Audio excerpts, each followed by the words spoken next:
Gate खोलिए पहले, राहुल जी को बाहर निकलने दीजिए। वहाँ नहीं जा रहे, और कहीं जा रहे हैं। हाँ, वहाँ नहीं जा रहे, गेट खोलिए।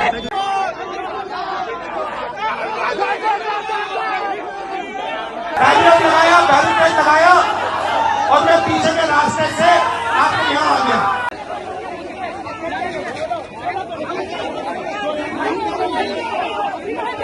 ये लोकतांत्रिक देश है, ये डिक्टेटरशिप नहीं है। और यहाँ पे मतलब हमें स्टूडेंट से मिलने नहीं दे रहे, कोई कारण नहीं दिया, कुछ नहीं।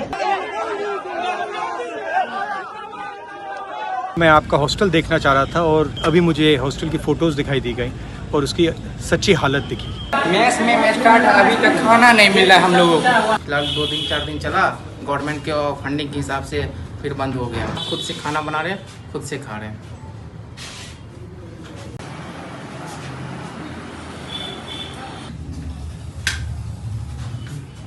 पानी आने लगती है इस सब के कारण। खिड़की हुई थी मैं डोर, ये विंडो में लगा नहीं हुआ है, शीशा नहीं लगा हुआ है पूरा।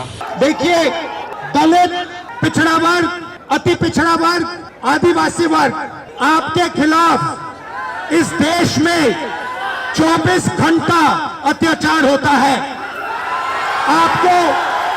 आपको दबाया जाता है, आपको शिक्षा के सिस्टम में रोका जाता है, आपके खिलाफ पेपर लीक किया जाता है और आपके करियर को रोकने के लिए, खत्म करने के लिए किया जाता है। हमने 3 मांगे की हैं। सबसे पहले सही तरीके का जाति जनगणना जो हमने तेलंगाना में किया। दूसरी बात, प्राइवेट इंस्टीट्यूशंस में, प्राइवेट स्कूल्स और कॉलेजेस में रिजर्वेशन, अति पिछड़ा का, ओबीसी का, दलित का, आदिवासी का। हिंदुस्तान का कानून है कि प्राइवेट कॉलेजेस और यूनिवर्सिटीज में आरक्षण होना चाहिए और ना नरेंद्र मोदी ना बिहार की सरकार उस कानून को लागू कर रही है। इसीलिए हम उन पर दबाव डालेंगे और जब तक, मैं बता रहा हूं, जैसे मैं यहां आया हूं ना, रोक नहीं पाए, वैसे ही नहीं रोक पाएंगे जब तक इन्होंने प्राइवेट इंस्टीट्यूशंस में रिजर्वेशन नहीं किया।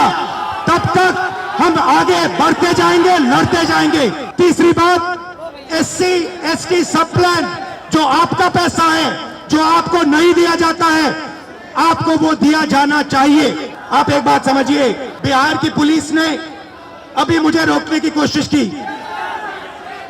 रोक नहीं पाई। पता है क्यों नहीं रोक पाई? नहीं, इसलिए नहीं रोक पाई क्योंकि आपकी शक्ति मेरे पीछे है। आपकी शक्ति मेरे पीछे है, इसीलिए कोई, दुनिया की कोई शक्ति उसको रोक नहीं सकती है। हमने नरेंद्र मोदी से कहा, पार्लियामेंट में कहा, तुम्हें जाति जनगणना करना पड़ेगा। हमने उससे कहा कि तुम्हें संविधान को यहां माथे पर लगाना पड़ेगा। नरेंद्र मोदी जी ने आपके दबाव से डरकर जाति जनगणना हिंदुस्तान में घोषित किया है। आपके दबाव से डरकर उन्होंने कॉन्स्टिट्यूशन अपने माथे पर लगाया है। मगर वो लोकतंत्र के खिलाफ है, संविधान के खिलाफ है, जाति जनगणना के खिलाफ है। और जो 90% हिंदुस्तान की गरीब आबादी है, अति पिछड़ा, दलित, आदिवासी, माइनॉरिटीज, ये इन सब के खिलाफ है। ये अदानी अंबानी की सरकार है, ये आपकी सरकार नहीं है।